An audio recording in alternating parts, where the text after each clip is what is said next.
अस्सलाम वालेकुम नाज़रीन, आप देख रहे हैं फ्लाई न्यूज। तौर से रिपोर्ट शामिल करते हैं खादिम हुसैन पाहवर की।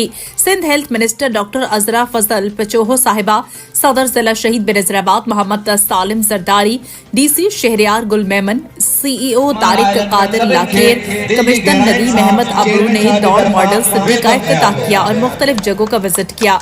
और इस मौके पर सिंध हेल्थ मिनिस्टर डॉक्टर अजरा फजल पचोहो साहिबा ने कहा कि सफाई का खास ख्याल रखें और फूल पौधे लगाकर दौड़ शहर को खूबसूरत बनाया जाए। इनके हमरा असद अली जरदारी, लाला अरशद खासखेली, काशिफ जरदारी, सैयद तर्राजा शाह, रईस उफान जरदारी, शेरबाज मरी, अब्दुल रसूल बरोही, मुनीर अब्बास जरदारी, गुलाम अब्बास जरदारी भी मौजूद थे।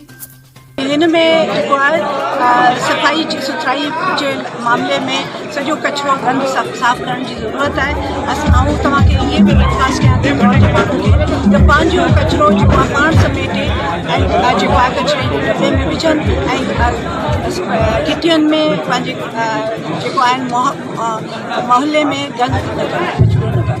त हीअ आहे प्लास्टिक घटि में घटि इस्तेमालु कनि, प्लास्टिक जो इस्तेमालु सफ़ा बंदि कनि, न त असां ॾंढ शुरू करे छॾंदासीं। कचिरो कंदो हुन ते ॾंढ लॻंदो, जेको प्लास्टिक इस्तेमालु कंदो हुन ते ॾंढ लॻंदो। त हाणे इहो सम्झी वञो, महीनो ॾेढ ॾियां पई त महीने ॾेढ में अगरि हीउ ख़तमु कोन थो थिए मामिलो त पोइ इन ते असां जेको आहे मजबूर थी वेंदासीं, असां ॾंढ हणंदासीं। छो जो मूंखे आहे त तव्हांखे बि पंहिंजे ॿारनि जो ख़्यालु रखणु खपे।